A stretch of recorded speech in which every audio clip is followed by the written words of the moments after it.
Hello everyone, welcome to proxy Gyan. मेरा नाम शबाज है दोस्तों। उम्मीद करता हूँ आप सब अच्छे होंगे और आप सबको हैप्पी न्यू ईयर 2021 जो अभी स्टार्ट हो चुका है। तो उम्मीद करते हैं कि ये साल नॉर्मल रहेगा।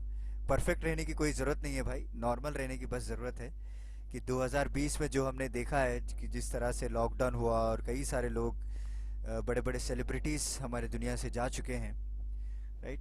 तो we will hope for the best कि 2021 सबके लिए अच्छा हो, सबके लिए खुशियां लाए। तो चलिए आज का टॉपिक हम शुरू करते हैं रिलेटेड टू इंडियन पॉलिटी। तो रिसेंटली कई सारे न्यूज़पेपर में इलेक्शन कमीशन को कुछ रिकमेंडेशन दिए हैं गवर्नमेंट ऑफ इंडिया को, जैसे लॉ मिनिस्ट्री जो है उनको रिकमेंडेशन प्रोवाइड किया गया है कि आप एनआरआईज जो भी हैं, जो नॉन रेजिडेंट ऑफ इंडिया है, उनको एक पोस्टल बैलेट के ज़रिए से वोटिंग राइट्स दी जाए। Now the election commission is ready that they can use this electronically transmitted postal ballots so that NRIs can vote। क्योंकि कई सारे लोग हमारे इंडियंस जो कई बाहर रहते हैं for job purpose, education purpose, for employment purpose, right.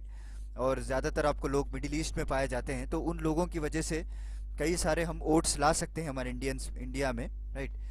तो रिसेंटली एक रिपोर्ट भी पब्लिश की गई थी अकॉर्डिंग टू यूएन 2015 में।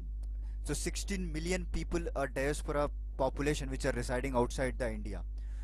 और सिर्फ 1 लाख लोग ही हमारे जो इलेक्ट्रॉनिक वोटिंग अंडर रजिस्टर किए हुए हैं, एंड उसमें से भी सिर्फ 25,000 पीपल जब 2019 में इलेक्शन हुआ था वो लोग आए इंडिया में वोट करने के लिए। बट हावेवर मेजॉरिटी चंक जो है आउटसाइड इंडिया अभी भी वोटिंग से दूर है। तो चलिए आज हम जान लेते हैं इसके टाइमलाइन के बारे में और इलेक्शन कमीशन ने क्या क्या रिकमेंडेशन किया है, किस तरह से हम इम्प्रूव कर सकते हैं, ये सारा कुछ हम डिस्कस कर लेते हैं। तो आगे बढ़ने से पहले मैं आपको एक छोटा सा रिमाइंडर देना चाहता हूँ कि अगर आपको इसी तरह इंटरेस्टिंग लेक्चर्स देखना है तो हमारा वेबसाइट है www.proxygyan.com। वहाँ पे कई सारे ऐसे लेक्चर्स बनाए गए हैं डिफरेंट एजुकेटर्स के द्वारा।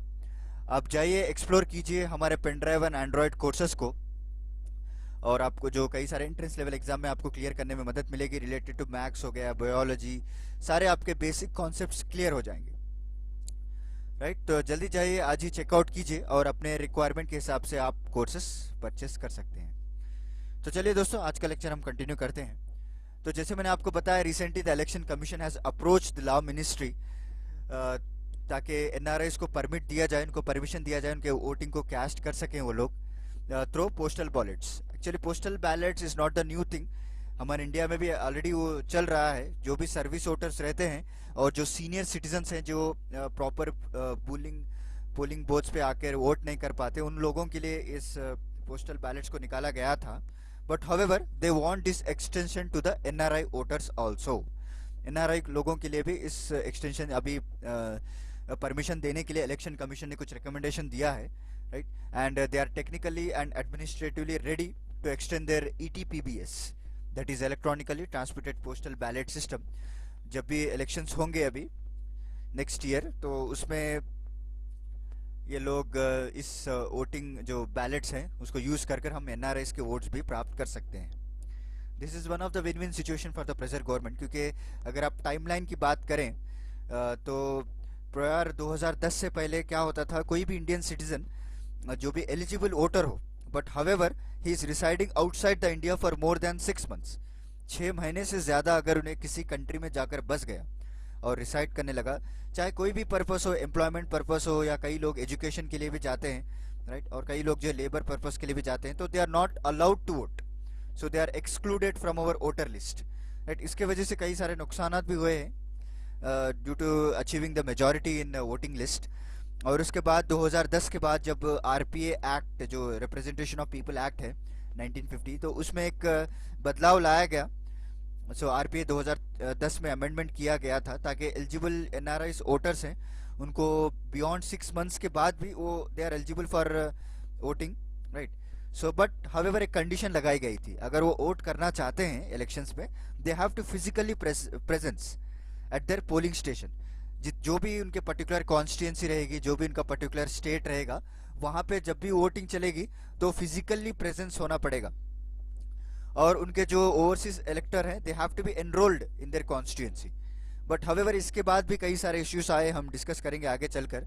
तो न्यू प्रपोजल्स की बात करें, जैसे मैंने आपको बताया पहले स्लाइड में ही, so they are propose to permit the NRIs to ETPBS, कि अभी फिजिकल प्रेजेंस की कोई ज़रूरत नहीं है।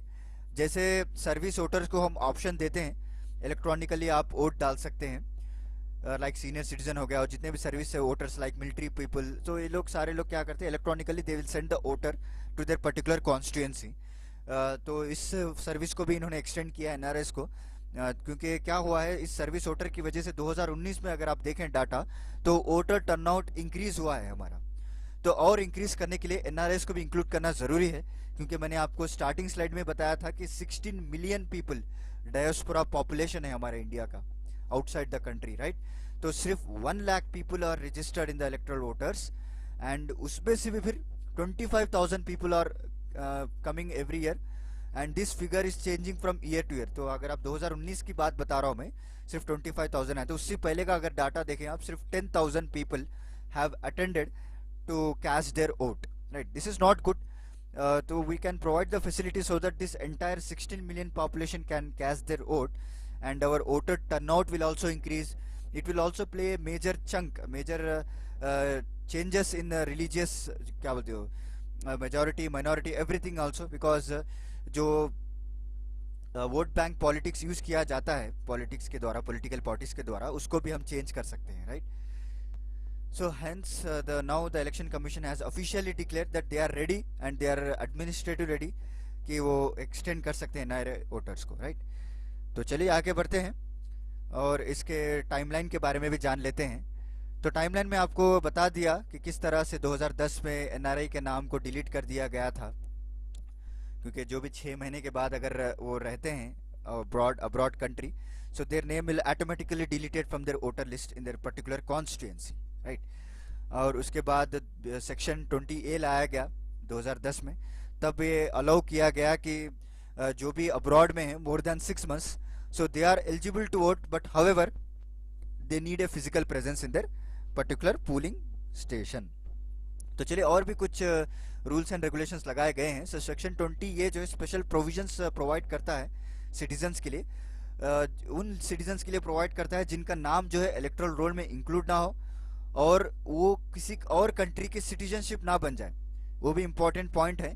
सपोज एक पर्टिकुलर सिटीजन है हमारे इंडिया का, जाके यूके में, इंग्लैंड में बस जाता है, और यूएस में, कनाडा में, चाहे कोई भी कंट्री हो, वहाँ पे जाकर बस जाते हैं, बट हाउएवर अभी तक उनको सिटीजनशिप नहीं मिली है वहाँ की कंट्री की, then they are eligible to vote in the particular election. अगर एक बार उनको सिटीजनशिप मिल गई, वहाँ का ग्रीन कार्ड जो भी हो अगर मिल गया, then they are not eligible, then they are not at all the citizen of India, right. So before they are acquiring the citizenship they are eligible to vote. और नेक्स्ट थर्ड कंडीशन ये provide की गई है कि due to the employment, due to the education, और कोई labour purpose के लिए जो भी हो आउटसाइड ऑफ इंडिया रिसाइड करता है, and they are not getting any citizenship also, then he also eligible to register his name in particular electoral roll in the constituency, so where he can cast their vote on the day of election, right। तो बस एक ये सारे conditions तो अच्छे हैं, but however the third condition जो बताई गई थी कि फिजिकल प्रेजेंस रहना, तो उसके वजह से कई सारे इश्यूज लग गए हैं ओवरसीज सिटीजन्स को, क्योंकि पहली बात तो वो प्रॉपर टाइम पे एक्सरसाइज नहीं कर पाते हैं ड्यू टू ट्रैवल कॉस्ट। आप सभी लोग जानते हैं कि कई लोगों की ऐसी भी मेंटालिटी रहती है, एक वोट डालने के लिए हम इतना खर्चा क्यों करेंगे, सम 50,000 1 लाख रुपीज़ तक जाते हैं आपको flight tickets, right. So 1 lakh rupees खर्चा करना, 1 वोट डालना, so this is not a common sense which they are creating in their mind. और नेक्स्ट हो गया आपको लैक ऑफ लीव्स नहीं मिलते हैं उनको, प्रॉपर कंपनीज में अगर वो काम कर रहे हैं तो पर्टिकुलर दिन के रोज़ उनको लीव लेना पड़ता है, और शेड्यूल मिसमैच हो जाता है, और कई सारे लोग हेल्थ इश्यूज़ भी रहते हैं उनको। So this are the few issues, और कई सारे इश्यूज़ भी हैं। So with the overseas voters, hence they are not coming to cast their vote, okay। So इसके वजह से क्या हुआ है, प्रॉक्सी वोटिंग भी निकाला गया है, right. Proxy voting in the sense, basically आप इतना याद कर लीजिए कि आपके बिहाफ में किसी और को वोट करने के लिए कहना, राइट। अब सपोज देखिए मेरा दोस्त यूएस में है, तो अब वो वोट करना चाह रहा है फॉर पर्टिकुलर पार्टी, राइट। तो वो आ नहीं सकता है ड्यू टू सम, जैसे मैंने आपको बताया, कोई भी इशू ले लीजिए, ट्रैवल इशू ले लीजिए उसका, और लीव इशू ले लीजिए कि उसको लीव नहीं मिल रही है कंपनी से, रजा नहीं मिल रही है, तो वो मुझे कहता है फ़ोन करके, भाई देख शाबाश, तू जाके मेरे तरफ से इस कॉन्स्टिट्यूंसी में वोट डाल दे, right. So this is a proxy voting provision भी प्रोवाइड किया गया था under election conduct business rule 1961 के तहत, बट हावेवर इसके खिलाफ कई सारे आर्गुमेंट्स उठाए गए हैं पॉलिटिकल पार्टीज के द्वारा ही। तो पहली बात तो देखिए, एक ट्रस्ट डिफिशियंसी का प्रॉब्लम आ जाता है, राइट। क्योंकि देखिए, मेरा दोस्त मुझे कुछ कहता है एक पार्टी को डालने के लिए, तो मैं जाकर दूसरी पार्टी को डाल के आता हूँ, राइट। वो थोड़ी देखने लगा है मुझे, and it will also violate the principle of secrecy of voting. Fair and free election और फेयर इलेक्शन जो वादा किया है उसको भी हम वायलेट कर सकते हैं, राइट। और वन इंडियन वन वोट जो आर्गुमेंट्स है उसके खिलाफ भी हम जा रहे हैं, क्योंकि मैं दो वोट्स डाल रहा हूँ ना, एक तो पहला मेरा वोट डाल रहा हूँ और दूसरा मेरे दोस्त का वोट भी डाल रहा हूँ, सो वो भी वायलेशन हो रहा है। So this are the three basic principle. एक तो ट्रस्ट डिफिशियंसी का डाउट आ रहा है, वो वायलेट हो रहा है, और सीक्रेसी ऑफ वोटिंग जा रही है, और जो वन इंडियन वन वोट का जो कॉन्सेप्ट है हमारे इंडियंस में वो भी वायलेट हो रहा है, राइट। और आर्टिकल 19 में जो प्रोविजन प्रोवाइड किए गए हैं राइट ऑफ वोटर्स, वो भी वायलेट कर रहे हैं हम। सो कई सारे रीजनल पार्टीज का ये भी कहना है कि हम लोग तो कैंपेन नहीं कर पाते फॉरेन कंट्रीज में, उन लोगों को हम हमारी जो स्कीम्स है, हमारे जो प्रोग्राम्स है, हमारी गवर्नमेंट अगर आएगी तो क्या क्या बेनिफिट्स करेगी वो उन लोगों को पता नहीं है। Then however they could favour only ruling party only, right. जो भी रूलिंग पार्टी है वो लोग देखते हैं, चलो भाई इसी को डाल देते हैं हम, right. So this are the few arguments that proxy voting will threatens the core of democracy, right. Exactly ये पॉइंट्स भी हम कंसिडर करना ज़रूरी है कि ऐसा नहीं कि कोई भी रूल डाल दिया रातें रात उसको अप्लाई कर दिया। We have to see about the disadvantages also. So in order to overcome that, election commission में अभी लॉ मिनिस्ट्री को प्रपोज कर दिया है कि हम अब इलेक्ट्रॉनिकली पोस्टल बैलेट्स को कंटिन्यू करेंगे, ताकि जो भी फॉरेन रेसिडेंट्स हो, जो भी ओवरसीज वोटर्स हो, वो अपनी मर्जी से अपने खुद के डिसीजन से वोट करें, चाहे वो कौन सी पार्टी क्यों ना हो, राइट। तो जैसे मैंने आपको बताया कि इनिशिएटिव्स लिए गए हैं गवर्नमेंट के द्वारा, और आरपीआई एक्ट 2017 में लाया गया था, बट हावेवर इट वाज अभी वो पास नहीं किया गया है due to the dissolution of Lok Sabha. So propose amendment ये था कि ओवरसीज वोटर्स को प्रॉक्सी वोटिंग लाया जाए, ताकि वो अपना वोट जो है किसी के बिहाफ में यूज करके कास्ट करें, but however it was not apply because due to the dissolution of Lok Sabha. तो मैंने सारा आपको कॉन्सेप्ट बता दिया प्रॉक्सी वोटिंग क्या होता है और क्या क्या आर्गुमेंट्स भी उसके खिलाफ गए थे, राइट। तो अभी करंट इलेक्ट्रॉनिक वोटिंग स्टेटस की बात करें, देखिए दो टाइप ऑफ इलेक्ट्रॉनिक वोटिंग हमारे इंडिया में की जाती है। एक तो one way electronic transmitted postal ballot system, ये तो लॉ मिनिस्ट्री के द्वारा इंट्रोड्यूस किया गया है after amending many rules and regulations. तो ये सिर्फ सर्विस वोटर्स के लिए है और सीनियर सिटीजन्स के लिए जो पर्टिकुलर डेट पे पोलिंग बूथ पे जा नहीं पाते हैं due to the health issues and all, they can electronically vote. Next जो है two way electronic voting, okay.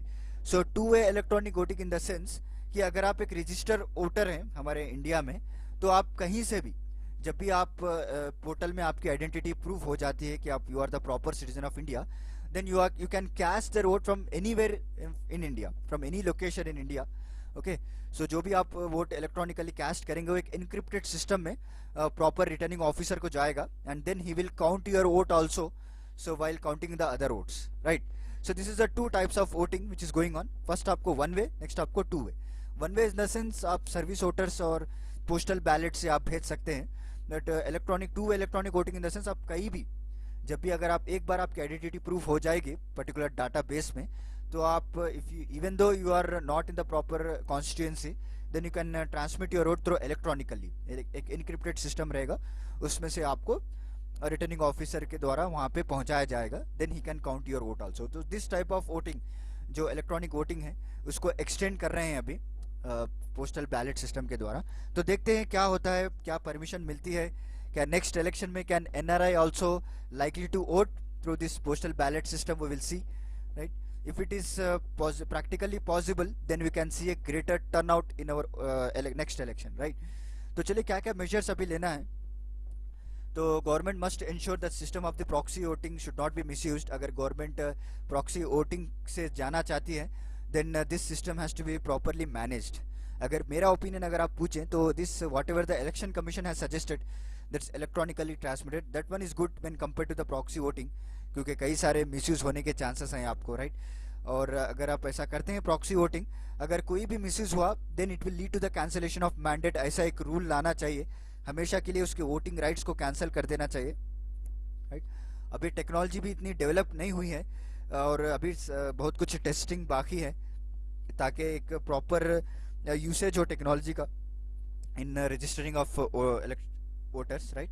And this technology must be integrated with the election registration officer also properly.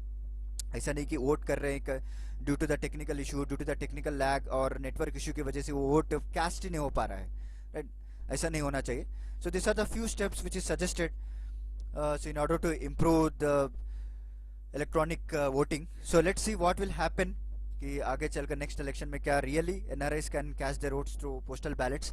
We will see. तब तक के लिए दोस्तों उम्मीद करता हूं कि आपको एक पिक्चर क्लियर हो गया होगा. अगर आपको भी कोई मेजर्स सजेस्ट करना चाहते हैं तो आप भी इंक्लूड कर सकते हैं, right? So this are type of very important concepts है. मेंस यूपीएससी पेपर्स में आपको इस तरह के क्वेश्चंस पूछ सकते हैं, क्रिटिकली एनालाइज, इस तरह के क्वेश्चंस आपको आ सकते हैं. तो चलिए मिलता हूँ फिर मैं आपको अगले लेक्चर के साथ कुछ इंटरेस्टिंग टॉपिक के साथ. तब तक के लिए धन्यवाद दोस्तों, and once again happy new year.